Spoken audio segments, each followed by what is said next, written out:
Bonjour, salut. Cette fois, euh, je vais essayer de faire une, euh, une activité que n'est pas habituelle pour moi. Et cela, c'est d'enregistrer une vidéo sur le sujet de mon dernier séminaire et en plus en français. Ça, c'est curieux parce que ce n'est pas toujours que j'enregistre euh, mes séminaires. Et encore en français, c'est étrange parce que, premièrement, ça fait beaucoup de temps que je ne parle pas français de façon systématique et habituelle. Alors, mon accent s'est complètement perdu et quelquefois, j'ai quelques difficultés pour trouver les mots. Vous le verrez, sans doute. Et aussi parce que euh, le domaine de la physique de particules, ce n'est pas un domaine euh, où j'ai l'habitude de parler en français. Et quand je fais de la physique, je parle en anglais, en espagnol, même en portugais, mais presque jamais en français. Alors, on verra ce qui ça donne. Et je vous en prie d'avoir de la patience avec moi et mon français, bien sûr. Alors, je vais commencer à montrer les diapos de mon séminaire. OK. Et le titre, c'est Est-ce qu'une interaction peut-elle se matérialiser? L'idée, c'est de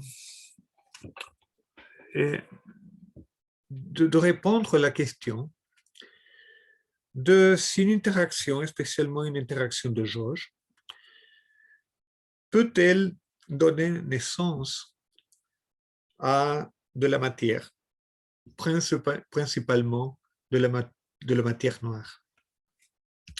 Alors, je vais commencer en expliquant les motivations pour cette recherche. Après, je vais présenter quelques aspects de modèle en particulier où on ajoute au modèle standard un champ vectoriel massif qui donne naissance à de la matière noire. Mais on verra que ce modèle, si bien il est très beau, il présente des difficultés dans le domaine de cette énergie et on doit le modifier. Et je vais présenter deux alternatives de modification. La première, c'est une idée très simple, très jolie aussi, mais qui présente des difficultés, bon, qui, je crois qu'on peut résoudre, mais quand même, c'est une construction très délicate qui n'est pas encore finie.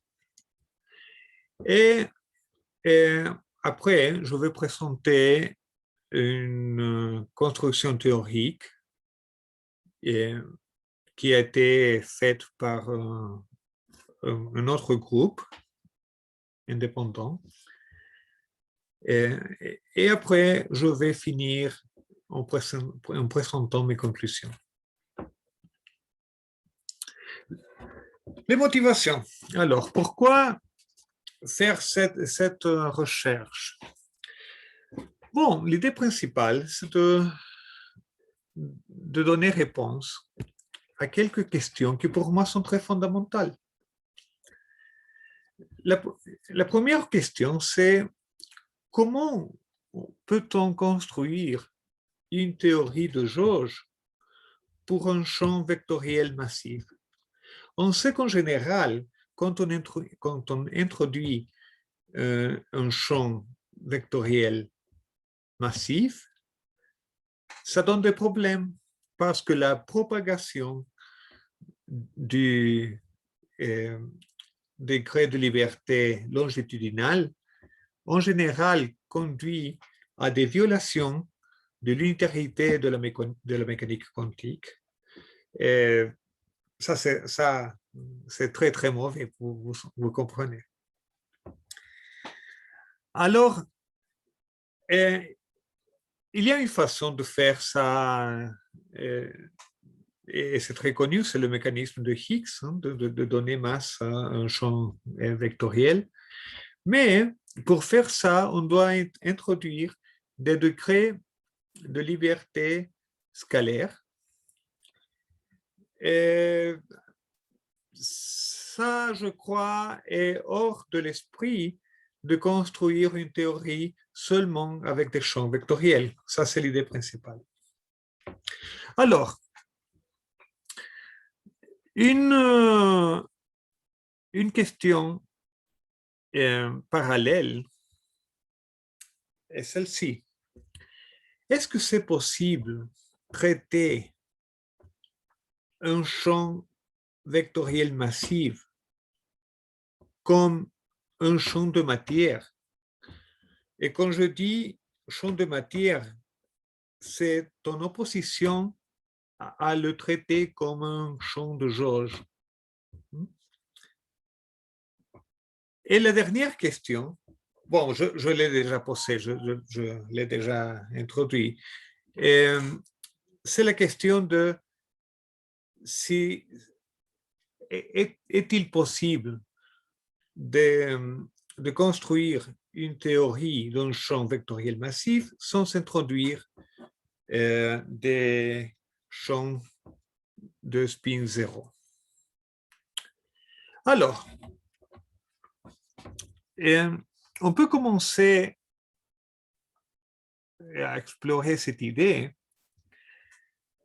en construisant le Lagrangien, la fonction de Lagrange, la plus générale possible pour un vecteur massif que je nomine V et un champ de jauge non abélien que je dénote par G. Et celui-ci est la fonction de Lagrange la plus générale qu'on peut construire avec des termes de dimension 4 ou moins que 4. Je dois dire que j'ai supposé que le vecteur massif transforme dans la représentation adjointe du groupe de jauge. Alors, remarquez que cette fonction de Lagrange a cette constante A, A1, A2 et A3 qui en principe sont arbitraires. Et alors, on doit les déterminer en fonction des arguments phénoménologiques. Pour faire ça, j'ai décidé de calculer l'amplitude des processus qui, en principe, peuvent donner origine à la violation de l'unitarité dans ce type de théorie. Alors, voici l'exemple de quelques termes de l'amplitude pour ce processus ici. Et, bon, j'ai écrit seulement les termes qui peuvent donner naissance à la violation de l'unitarité. Les autres termes, ils diminuent avec l'énergie, donc ne sont pas dangereux. Mais celles-ci sont phénoménologiquement dangereux.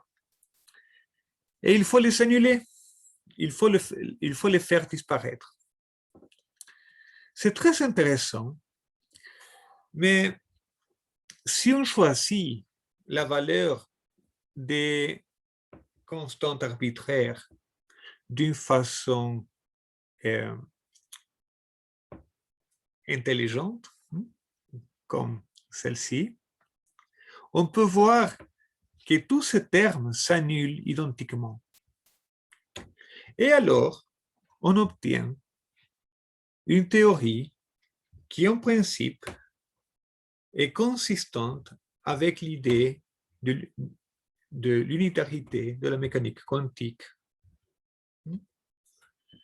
Et la fonction de Lagrange se réduit à cette expression qui est tout à fait élégante et qui présente deux propriétés très singulières. La première, et je crois que c'est la plus importante, c'est que le champ vectoriel massif est toujours présent dans les termes de Lagrange, de la fonction de Lagrange, en paire. Ça veut dire, ici on a 2, ici on a 2, ici on a 4, ici on a 2, et ici encore on a 2.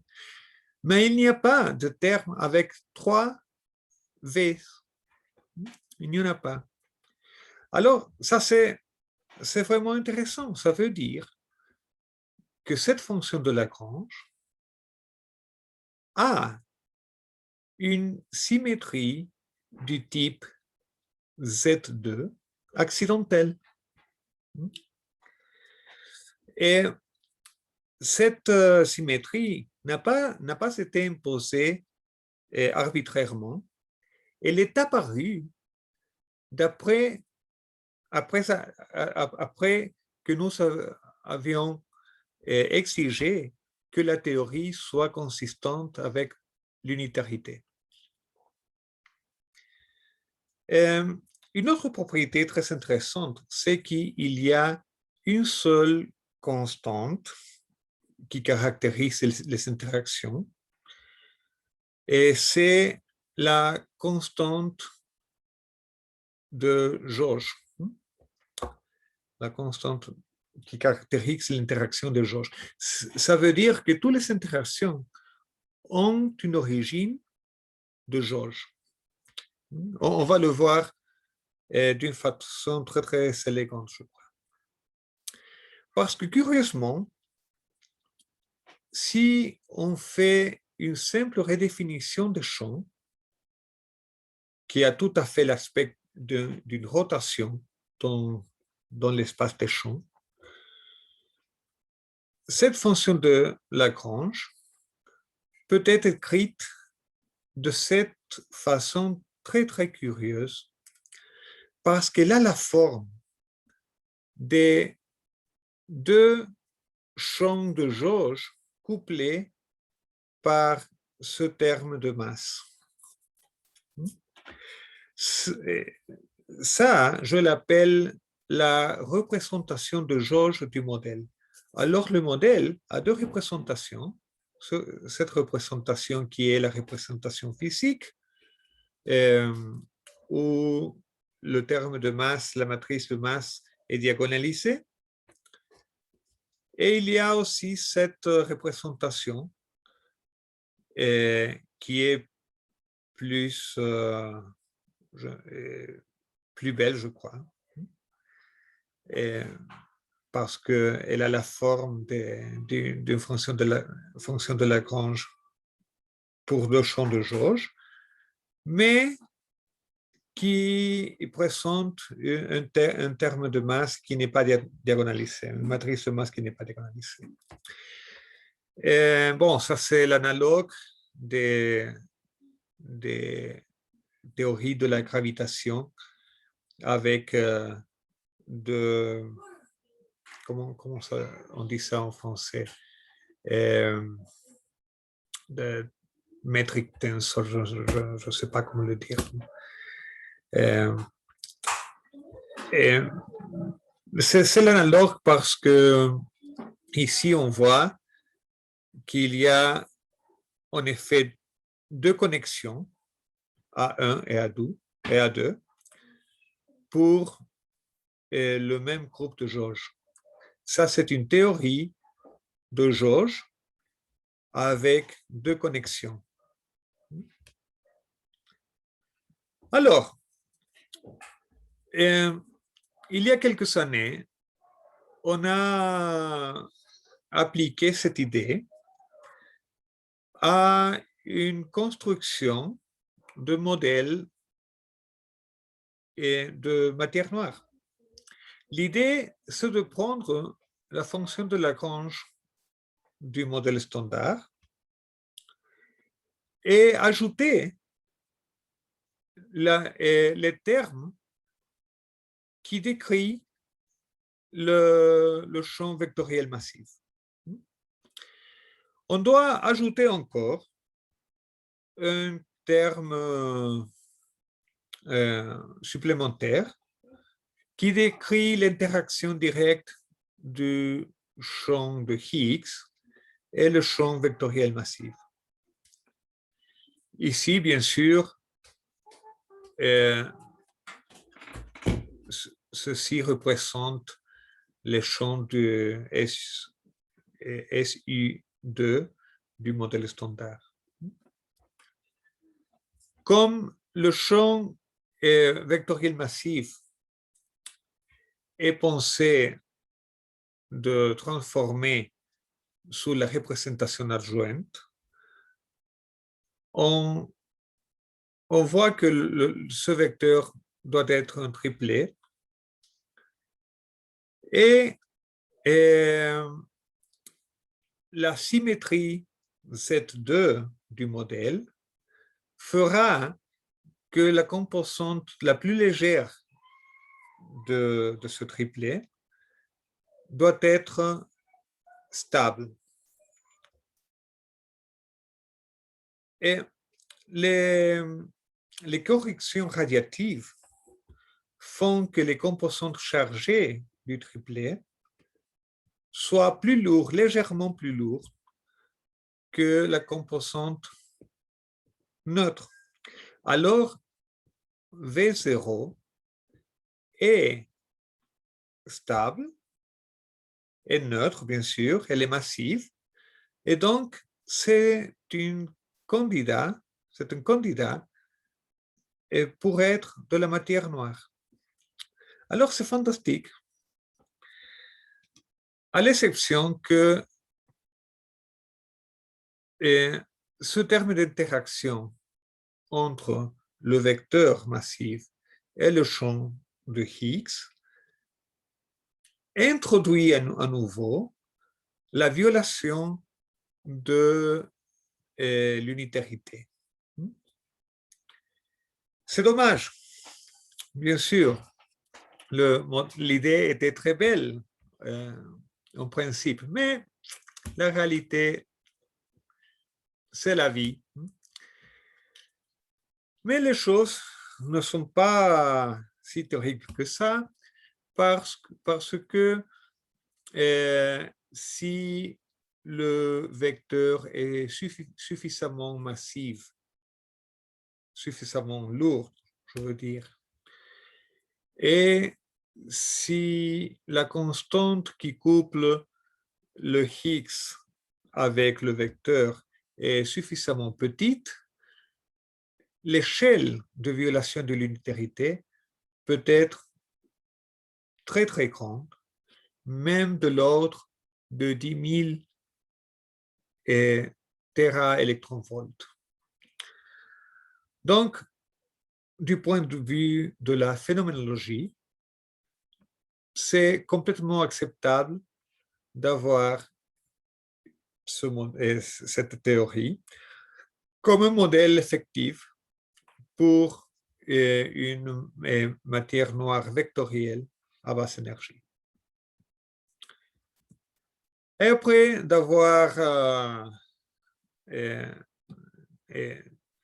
comparé les prédictions de ce modèle avec les résultats des expériences, on voit qu'il y a encore une région de l'espace des paramètres qui survit. Alors, cette région en rouge montre les valeurs de A, les valeurs de la masse de la matière noire qui sont permis par l'expérience. Alors, qu'est-ce qu'on peut dire maintenant? On peut dire que nous avons un modèle bien motivé qui a une symétrie Z2 naturelle dans le sens qu'il n'a pas été imposé de façon ad hoc. Et puis, elle est consistante avec les expériences et les observations. Mais il y a deux choses qui sont pas tellement satisfaisantes. La première d'entre elles, c'est que ce modèle est très, très difficile de vérifier ou de falsifier à le LHC. Et en général, les collisionneurs, même les futures expériences, ne sont pas capables de vérifier ce modèle. Alors, on doit faire confiance à des observations indirectes. Et puis, nous avons appris que le modèle doit être modifié pour avoir un comportement raisonnable pour les plus hautes énergies. Ça veut dire qu'il faut résoudre le problème de violation de l'unitarité. Alors, je veux présenter une idée très simple. La construction théorique n'est pas encore finie, mais je crois que l'idée est vraiment belle et on doit la considérer. L'idée fondamentale, c'est de commencer avec la représentation de jauge du modèle originel et de vraiment faire des deux champs, A1 et A2, des vrais champs de jauge. Une chose que j'ai oublié de dire, c'est que dans cette représentation, la symétrie Z2 s'est incarnée dans la forme d'une symétrie à l'échange de 1 à 2 et de 2 à 1 dans cette fonction de Lagrange. Alors, l'idée, c'est de construire un modèle basé sur la symétrie de jauge SU2, SU2.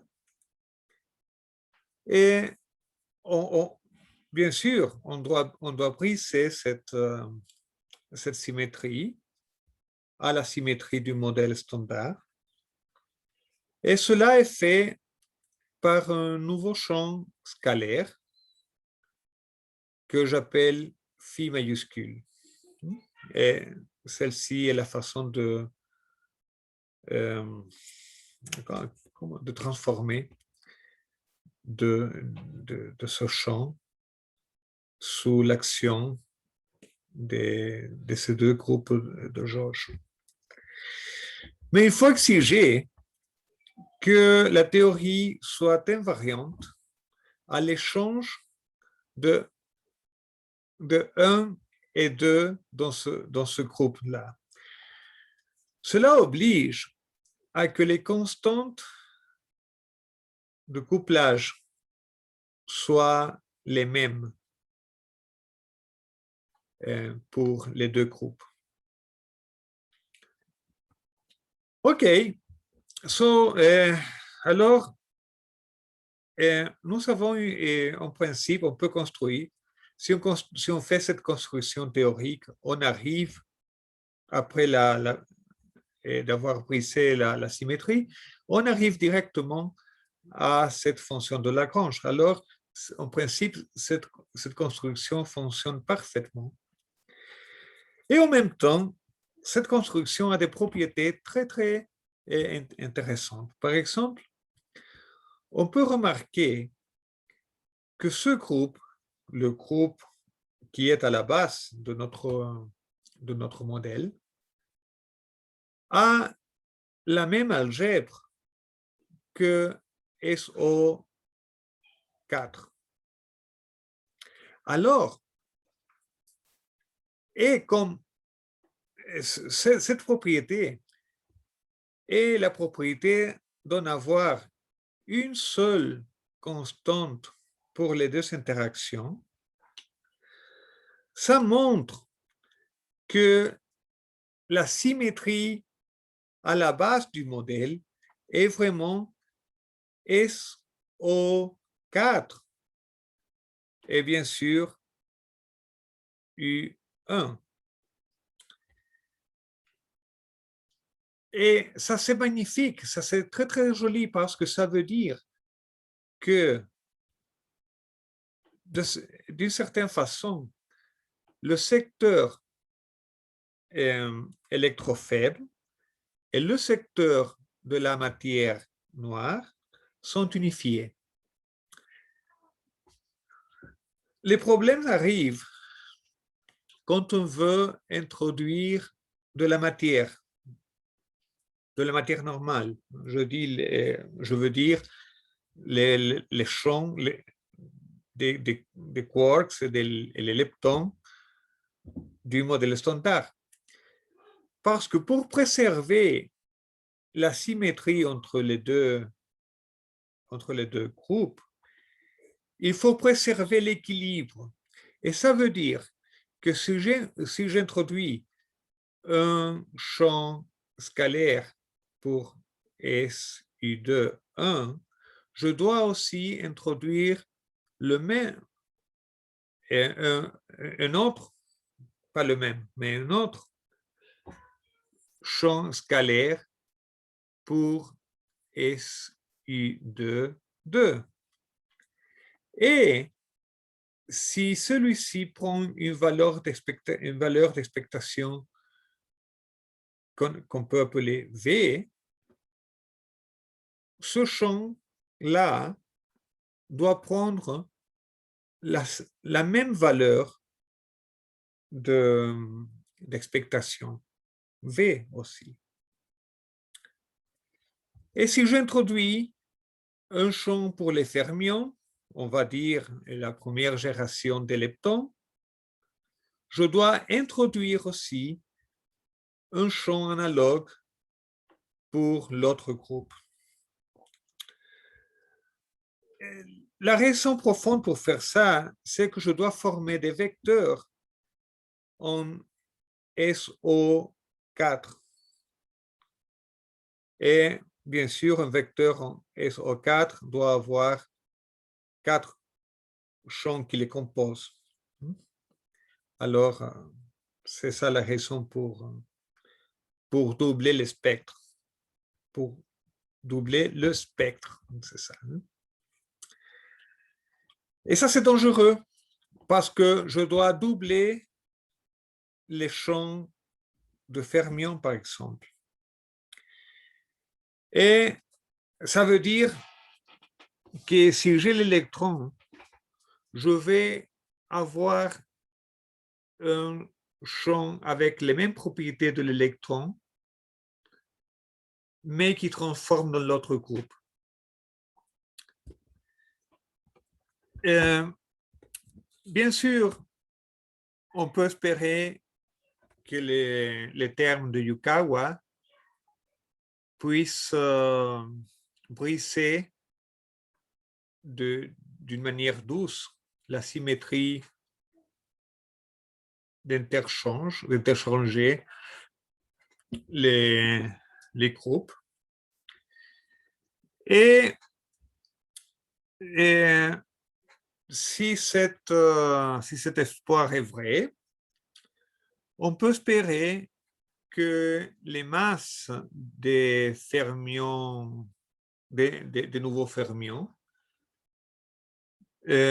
soient grandes. Je veux dire que les nouveaux fermions soient suffisamment lourds, avec des masses qui peuvent aller jusqu'à 2 ou 3 téraélectronvolts. Et dans le spectre, il y aura aussi des champs de spin 0 nouveaux, particulièrement quelques-uns avec charge électrique. Mais le plus compliqué, c'est que en doublant le nombre de quarks, et ça peut avoir des conséquences néfastes pour la façon dont la constante de l'interaction lourde change avec l'énergie. Alors, ce modèle est très intéressant et très joli, mais il présente des difficultés phénoménologiques qui posent vraiment des problèmes que je crois qu'on peut résoudre, mais on doit travailler encore sur ce problème. Mais l'année dernière, ce groupe de physiciens japonais ont présenté cet article où ils proposent un modèle qui est basé sur cette symétrie avec de nouveaux champs scalaires qui transforment de cette façon-ci. Et les autres champs sont les champs du modèle standard. La seule propriété spéciale qui a ce modèle, c'est que les auteurs exigent qu'il existe une symétrie à l'échange entre SU de 0 et SU de 2. Ça veut dire que la fonction de Lagrange doit être invariante quand on échange phi1 par phi2, phi2 par phi1, W0 par W2 et W, c'est W, W0, W2 et W2 par W0. Quand on exige ça, et on fait la brisure des symétries et tout ça, tous les détails techniques, je vais les laisser pour une autre occasion. Quand on fait toutes ces technicités, on arrive à une théorie qui a cet ensemble de champs vectoriels.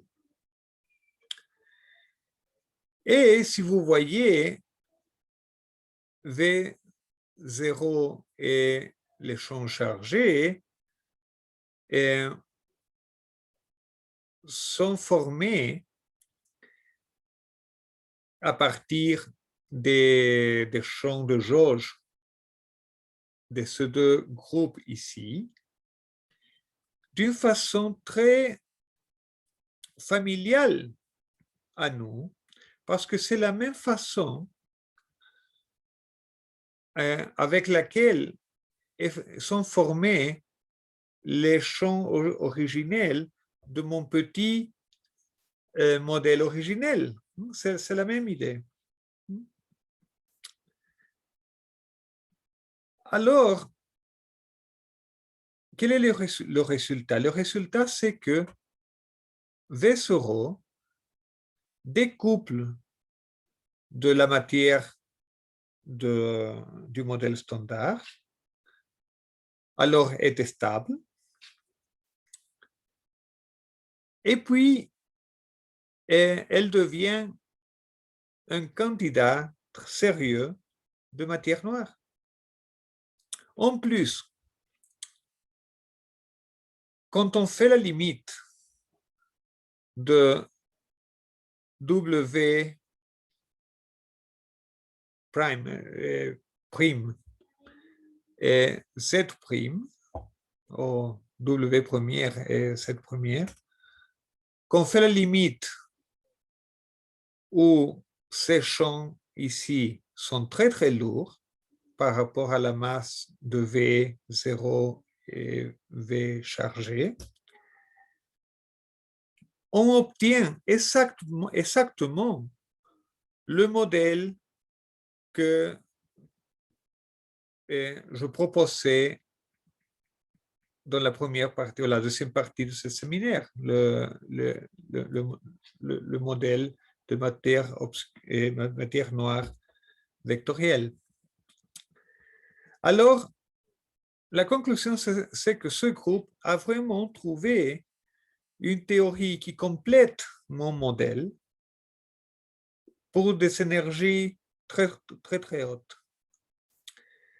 Alors, quelles sont les conclusions de tout cela? Les conclusions sont que le programme de construire une théorie de jauge pour un vecteur massif, ça fonctionne, mais exclusivement quand la théorie de jauge n'est pas brisée, quand elle est exacte.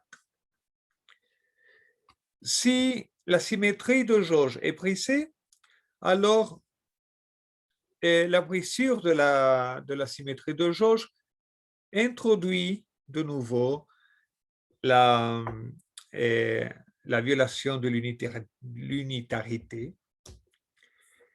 Et alors, on doit faire des modifications du modèle pour les autres énergies.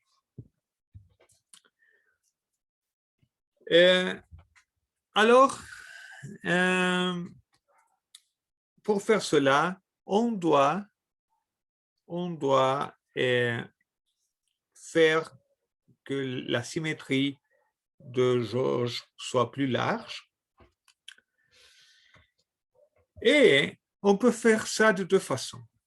La première façon, c'est la construction naïve que j'ai présentée, qui amène à l'unification du secteur électrofaible et du secteur de la matière noire, mais qui est une construction dangereuse du point de vue phénoménologique. D'autre part, on peut étendre encore plus la symétrie de jauge à la façon des Japonais, et on peut faire que les vecteurs de jauge de ces deux groupes se combinent dans ces champs V, et ces champs V se comportent dans la théorie à basse énergie comme des champs de matière. D'ailleurs, V0 se comportent comme de la matière noire. Alors, la conclusion est que oui, c'est possible de matérialiser une interaction de jauge, de transformer des champs de jauge en champs de matière. Et les Japonais ont montré cela. C'est dommage que je n'ai pas réussi à le faire, mais c'est la vie. L'important, je crois qu'on a compris, on a compris ce mécanisme qui peut faire d'une interaction